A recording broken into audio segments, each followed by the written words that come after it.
Meu estimado ministro-presidente Alexandre Yagra, professora Tereza Naz, que teve a gentileza de estabelecer o contato comigo para que eu proferisse essa palestra.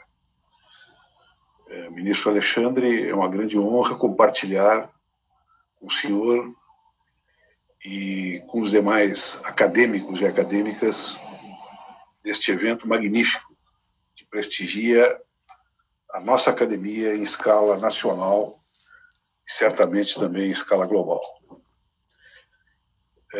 Sei perfeitamente que o trabalho dos colegas foi até agora um trabalho bastante árduo, produtivo e sensível aos grandes temas que bloqueiam e, ao mesmo tempo, estimulam as grandes reflexões sobre o direito constitucional e o direito do trabalho no Brasil, duas vertentes de pensamento político, jurídico e pensamento crítico que têm uma importância transcendental para o futuro do nosso país.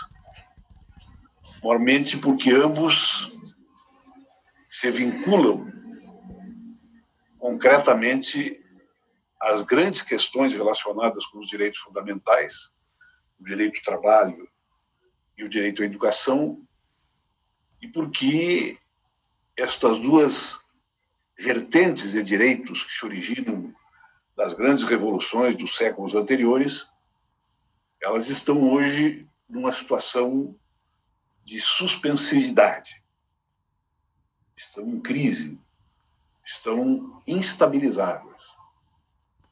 Mas as grandes crises são também as grandes oportunidades de repensar o mundo, de repensar o direito, de repensar as nossas relações cotidianas, inclusive na vida comum.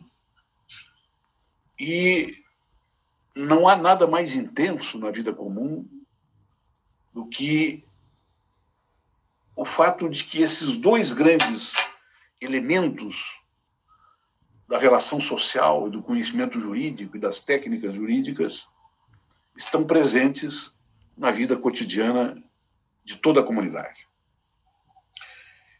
Eu pouparei os meus colegas de uma exposição muito longa, porque sei e já observei nas manifestações anteriores que os colegas foram bastante econômicos nas intervenções, em homenagem, inclusive, em respeito a esse exaustivo tempo de trabalho que tivemos nesse período.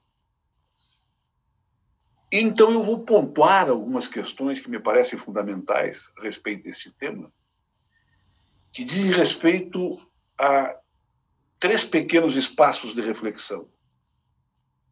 Em primeiro lugar, a afirmação do Estado de Direito moderno, os seus pesos e contrapesos, e o surgimento dos pactos, dos consensos, das concertações e dos processos constituintes modernos que fizeram o Estado de Direito tal qual ele está estruturado hoje. A segunda questão é as grandes transformações que se operaram a partir, particularmente, da década de 70, mas mais pronunciadamente nos últimos 20 anos, a transformação estrutural que ocorreu no sistema capitalista. Transformação estrutural que tem elementos de progresso técnico, científico extraordinário, que abre oportunidades espetaculares para o futuro da humanidade, mas que traz consigo tragédias, instabilidades, violências, desajustes que têm que ser observados para que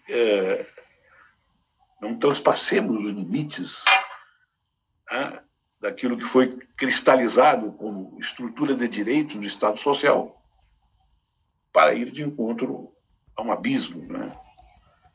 As grandes decolagens da humanidade ao longo da história moderna, a partir do Renascimento, elas tanto contemplaram grandes voos como também se afundaram ou superaram grandes abismos.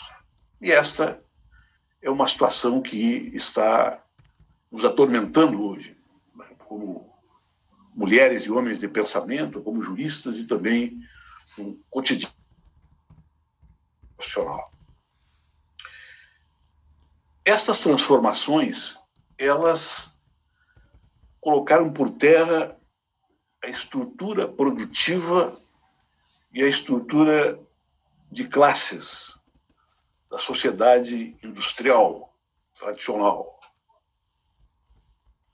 E esta desmontagem que ocorreu neste período, que ainda está ocorrendo, e que ainda não encontrou soluções estáveis, né? Um novo processo de acomodação política e jurídica, né? Como ocorreu no período social-democrata, para falar especificamente no sistema capitalista global, ela não encontrou ainda o seu momento de repouso.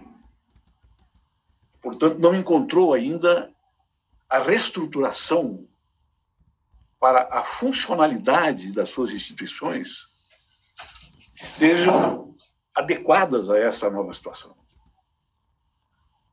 Basta ver que o pacto social-democrata tradicional, né, que com os seus desvios, os seus caminhos retos, os seus ascensos e as suas crises, geraram o que de melhor se estruturou na sociedade moderna, em termos de pacto social, em termos de pacto político-jurídico, em termos de contratualidade social abrangente e aberta, que formou aqueles anos gloriosos, chamados anos gloriosos, depois da Segunda Guerra Mundial.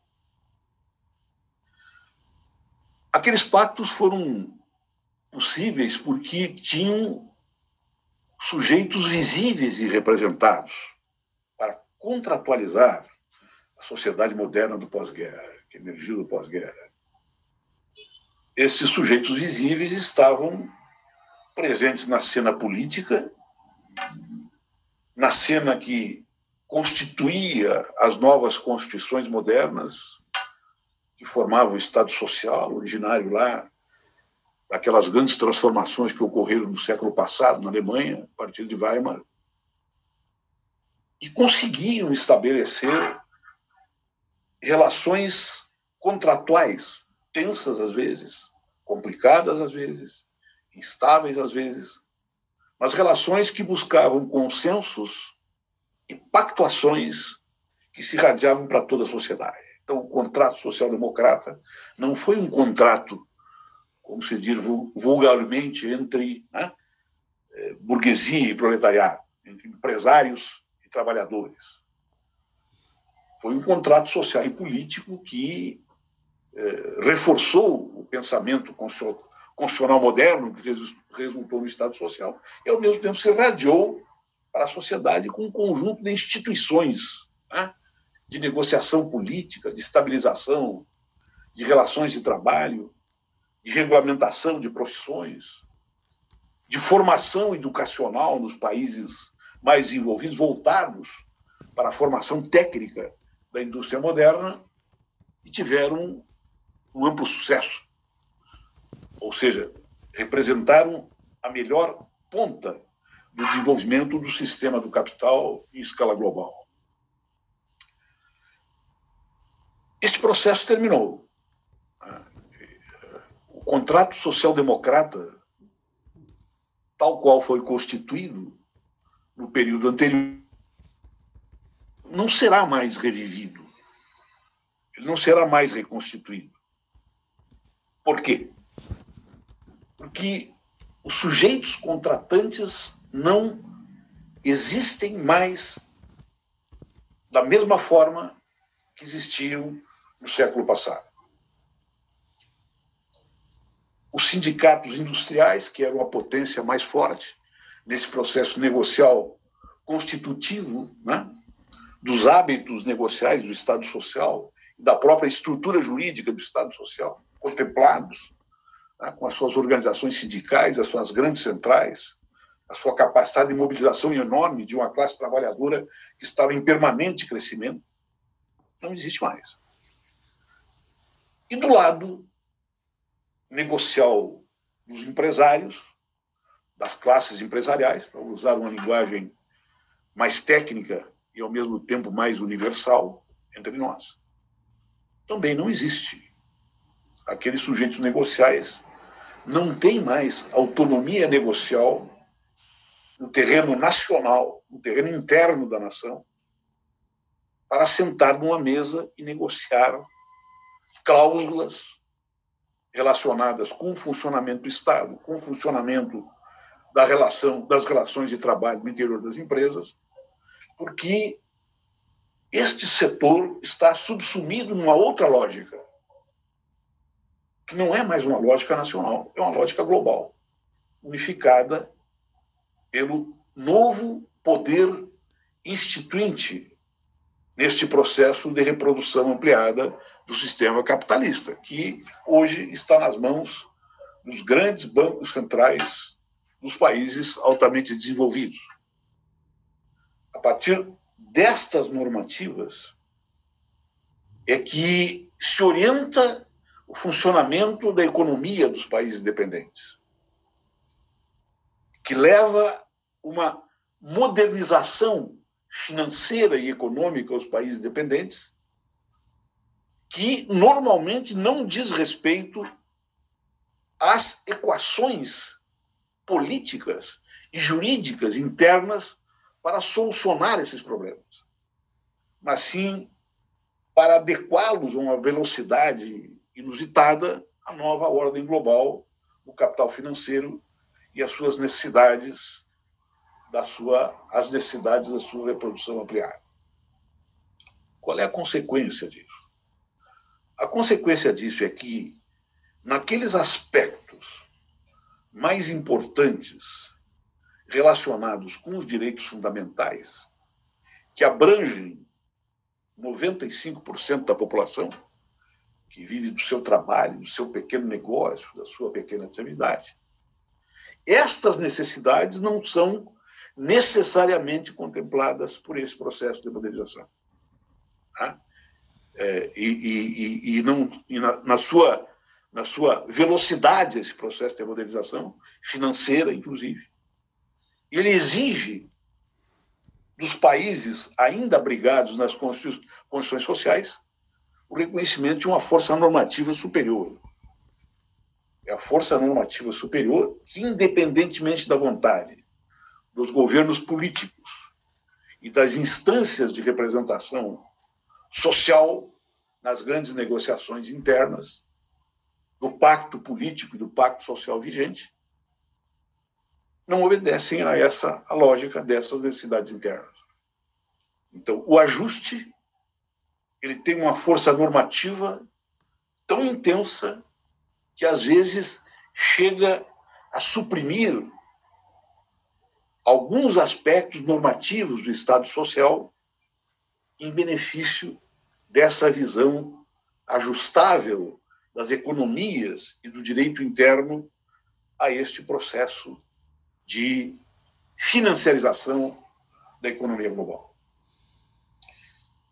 Isso traz novos problemas, e não são novos problemas somente dos trabalhadores, e nem novos problemas somente para pequenas e médias indústrias.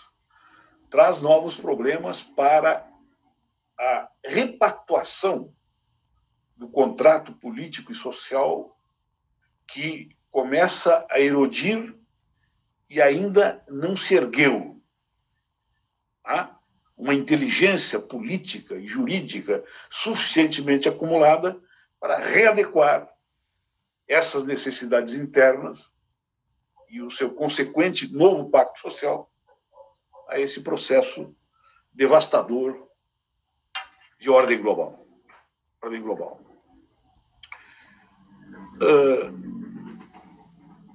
Duas transformações vitais para o direito do trabalho daqui para diante, que implicam, inclusive, numa nova visão da formação técnica, tecnológica, do ensino médio e do ensino superior, que aqui no Brasil já deu alguns passos importantes, né? Desde a época do governo Fernando Henrique, com o Fundef, depois no governo do presidente Lula, com o Fundeb, e ainda dentro do governo Lula, a expansão do ensino superior para o ramo específico de formação técnica e tecnológica, através das instituições federais de ensino técnico e tecnológico, que estão hoje disseminadas, ainda bem, em todo o território nacional. Então, neste aspecto, nós temos um processo virtuoso, um arcabouço institucional brasileiro relacionado com o sistema educacional para integrarmos-nos nesse novo ciclo. Mas essa integração nesse novo ciclo será feita segundo um novo molde jurídico e político, ainda não em processo de constituição, mas em processo de negociação política nas instâncias políticas de representação. Por que que essa repactuação é necessária? Essa repactuação é necessária porque, do lado do mundo do trabalho, que é o polo protegido da nossa disciplina, da disciplina do direito do trabalho, nós temos uma reestruturação total da estrutura de classes, das classes trabalhadoras, né? Aquela previsão feita, né, pela ideia marxiana em relação ao desenvolvimento do capitalismo, ela não se realizou. A visão marxiana, nós teríamos um tipo de sociedade, uma enorme concentração de trabalhadores da indústria e um crescimento exponencial desta classe operária, da classe proletária tradicional, sobre a qual o Marx debruçava o seu foco. De outra parte, particularmente em relação a esta questão, né, da formação, vamos chamar, do povo comum, no sentido que vive em comunidades determinadas, nos grandes espaços urbanos e nos grandes espaços produtivos, nós tivemos a visão da doutrina social da Igreja de que se tratava de verificar em abstrato quais eram os oprimidos, qual era o conjunto de oprimidos que deveria ser contemplado por uma legislação social, que não era particularmente, não era somente o trabalhador da indústria. Hoje, levando em conta aquela tradicional visão obesiana, né? Aquela concepção naturalista do Hobbes, que tinha como ponto de partida para olhar, né, a sociedade, o direito e as estruturas do Estado moderno que vinham se constituindo, o Hobbes dizia que, em relação às faculdades humanas, as faculdades do espírito e do corpo de todos os homens são iguais.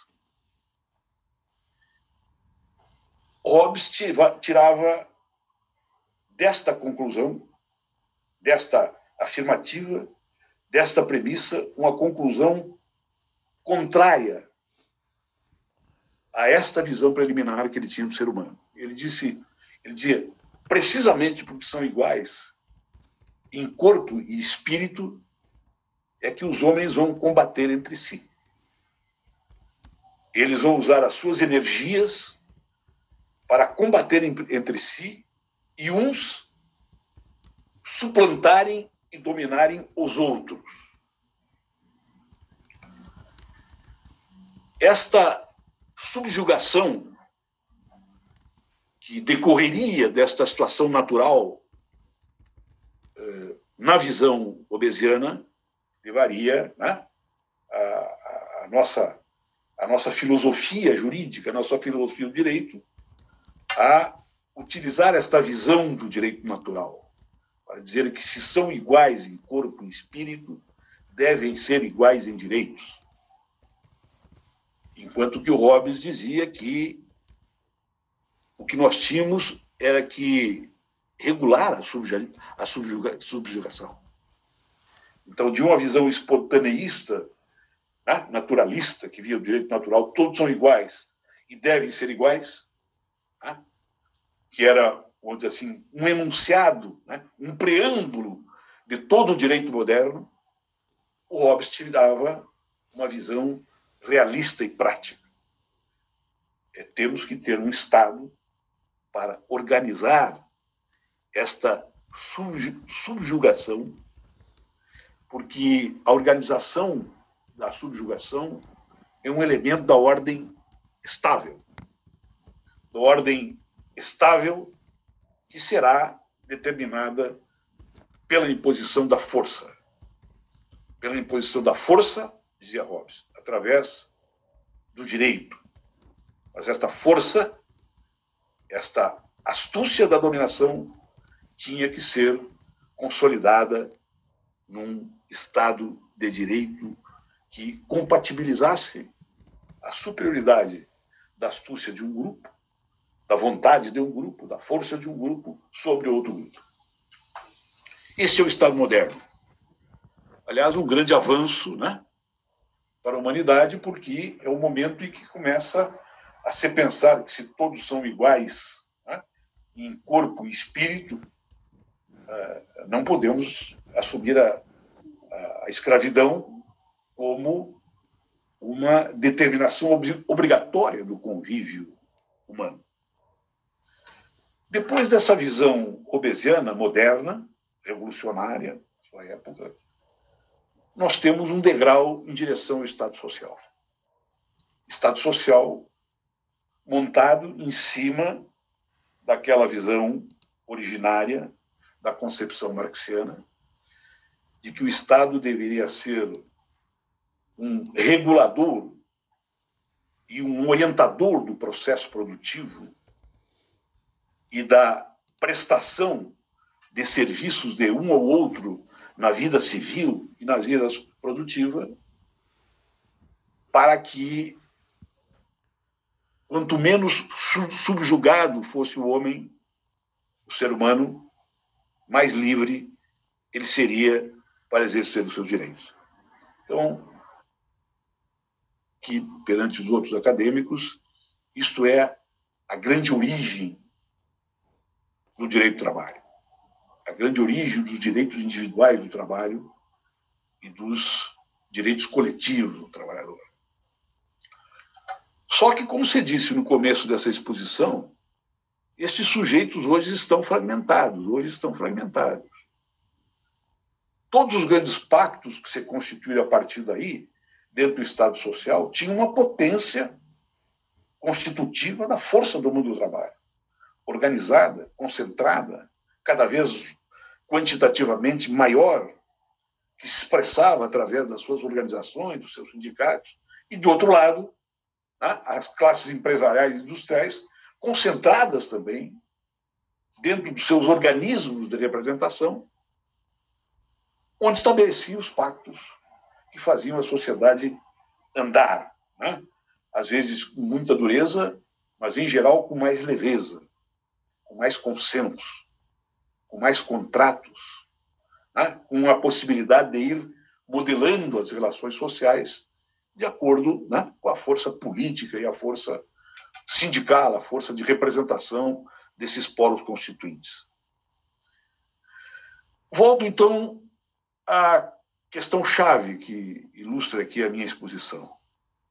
Como que esses sujeitos dispersos, esses novos sujeitos do mundo do trabalho, que não se enquadram no sistema sindical tradicional, cujas organizações de representação para qualquer tipo de negociação ainda são absolutamente primárias, são ainda nucleares, não tem força política, não tem quantidade, e ao seu lado esquerdo e ao seu lado direito, um mar de fragmentos de novas profissões, novas atividades, novas modalidades de prestação de serviço, precários, intermitentes, meio-jornalistas, não afetos diretamente aquilo que caracterizou a primeira Revolução Industrial, o eyes of master, ou seja, uma visão do empregador sobre o seu trabalho.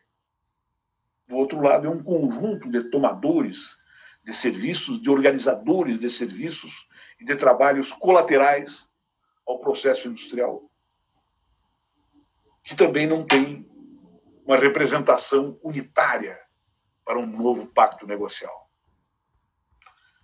Aí que entra, na minha opinião, uma tentativa de reformar o direito do trabalho,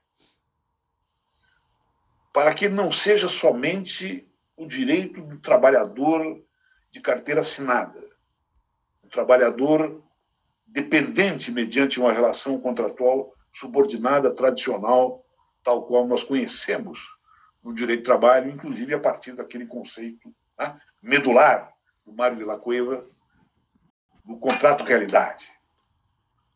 O contrato-realidade agora é outro. São outras realidades, são outras prestações, são outras necessidades, são outros tomadores, são, portanto, outros sujeitos sociais, cujo projeto de educação técnica para o futuro passa muito menos pela educação técnica de um torneiro mecânico, como foi o nosso presidente Lula, e muito mais para um programador, para um pesquisador de qual o melhor chip para tal atividade, como substituir mais rapidamente o trabalho vivo pelo chip portador da inteligência científica necessária para responder a determinadas atividades produtivas que não se dão mais necessariamente com a mão do ser humano. Se dão com o cérebro que ele depositou num instrumento tecnológico determinado, que às vezes ele carrega no próprio corpo, ou seja, o próprio corpo em movimento é também um instrumento de trabalho, porque ele pode estar ligado diretamente ao seu tomador, sem presença física e sem o eyes of master, e, portanto, sem a subordinação do lampejo organizador, do gerente da fábrica moderna,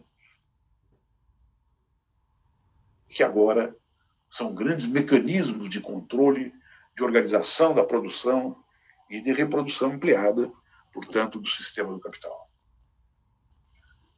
Isto corresponde a um novo direito.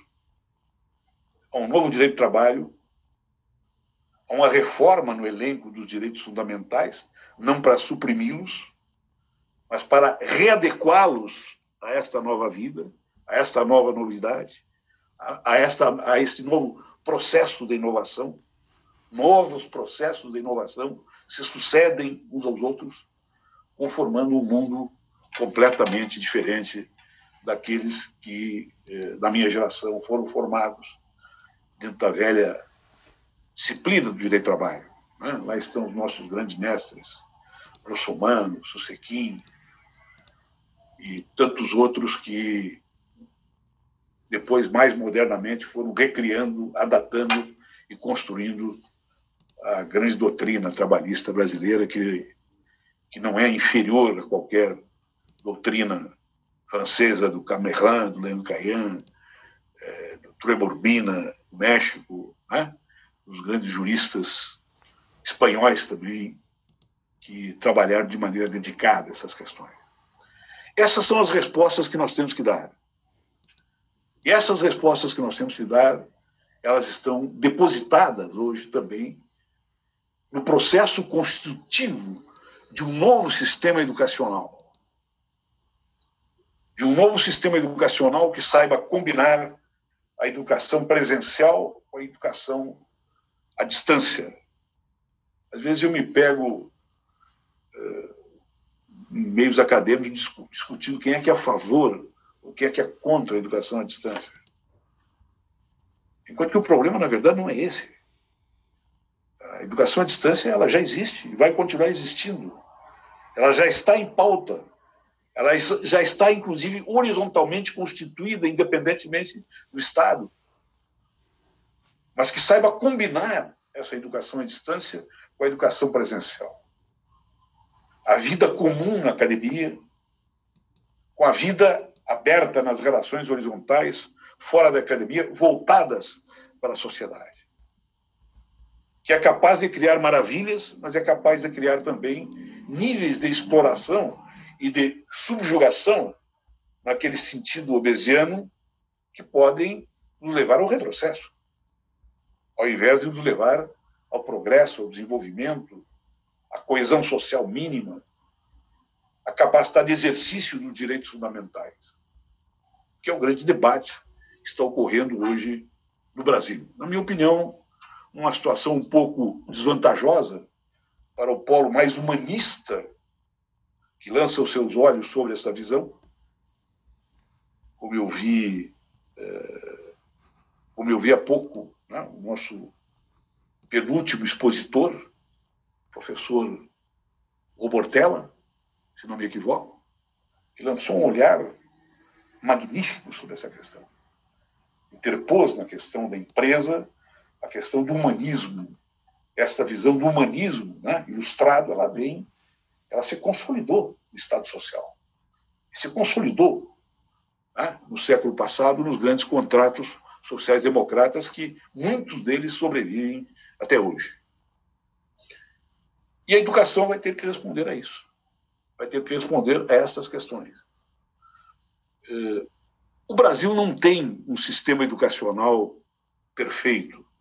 Ele tem um sistema educacional razoável para o tipo de país desigual e com uma certa mentalidade escravista em determinadas elites brasileiras. Nós temos um sistema educacional razoável. Muito se tem que fazer ainda, mas nós temos sobre o que fazer.